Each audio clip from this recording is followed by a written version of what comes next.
साल 2017। तब स्पेन की नेशनल रिसर्च काउंसिल में काम कर रही मॉलिक्यूलर बायोलॉजिस्ट फेडरिका बर्तोचीनी ने एक बड़ी दिलचस्प खोज की, और वो भी एकाएक। हुआ यूं कि बर्तोचीनी, जो खुद शौकिया मधुमक्खी भी पालती थी, उन्होंने छत्ता साफ करने के बाद वहां मिले कुछ वैक्स वर्म्स या कीड़े कह लीजिए, उन्हें प्लास्टिक के एक बैग में डाल दिया और उन्हें ऐसे ही छोड़ वहां से चली गई।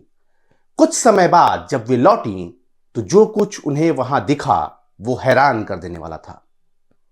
नमस्कार, मैं विनीत हाजिर हूं हमारी धरती और पर्यावरण की बात करते शो बोले धरा के एक और अंक के साथ। तो हम बात कर रहे थे फेडरिका बर्तोचीनी की।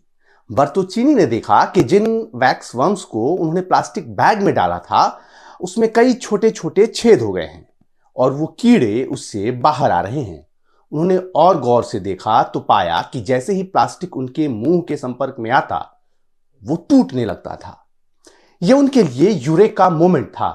बीबीसी से बातचीत में उन्होंने इसी शब्द का इस्तेमाल किया था, लेकिन यह यूरेका मोमेंट केवल उनके लिए नहीं बल्कि पूरी मानव जाति के लिए भी था। खासकर अगर प्लास्टिक के हमारे सेहत और पर्यावरण पर पड़ने वाले दुष्प्रभाव को देखें तो ये वैक्स वर्म्स वो काम कर रहे थे जो इंसानों के लिए बेहद मुश्किल रहा है, यानी प्लास्टिक को तोड़ना।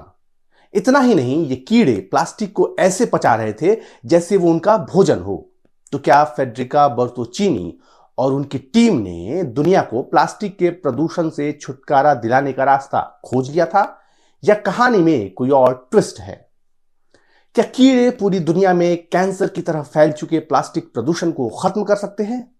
और अगर नहीं तो फिर आगे क्या?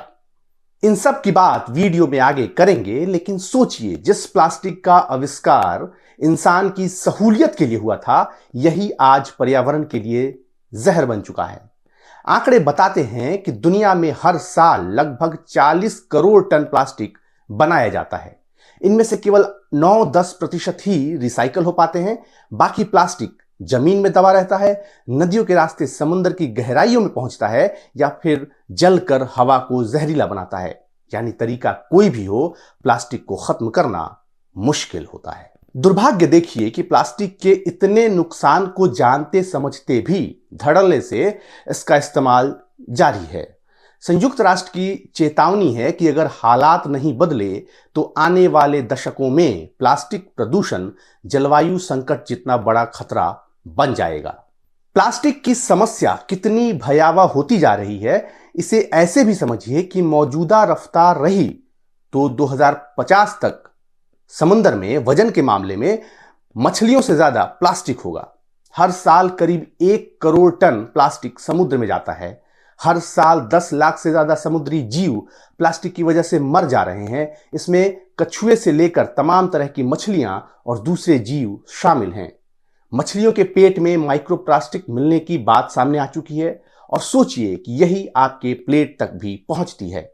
आज आलम यह है कि दुनिया के महासागरों, प्रशांत से लेकर हिंद महासागर तक में कचरा बेल्ट, या जिसे कहिए कि गार्बेज पैचेस बन गए हैं, और इनकी तस्वीरें डराने वाली हैं।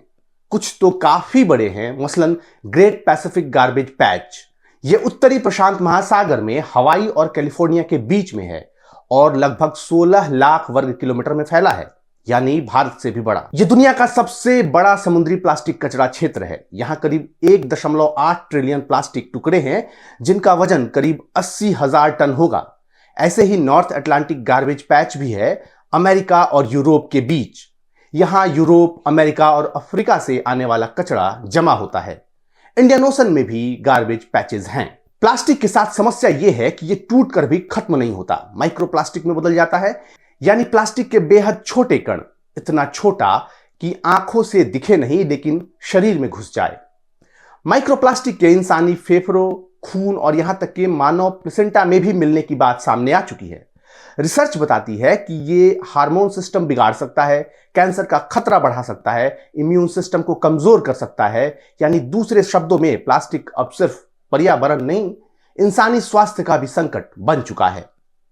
भारत की ही बात करें तो यहां हर साल करीब 2.5 करोड़ टन प्लास्टिक कचरा पैदा होता है। इसमें से एक बड़ा हिस्सा खुले में फेंक दिया जाता है, नालियों और नदियों में चला जाता है या पशुओं के पेट में पहुंचता है। इसके अलावा मिट्टी की उर्वरता में कमी और हवा पानी के जहरीलेपन की बड़ी वजह तो प्लास्टिक बन ही रहा है। प्लास्टिक का अगर इतना नुकसान है तो इलाज क्या है?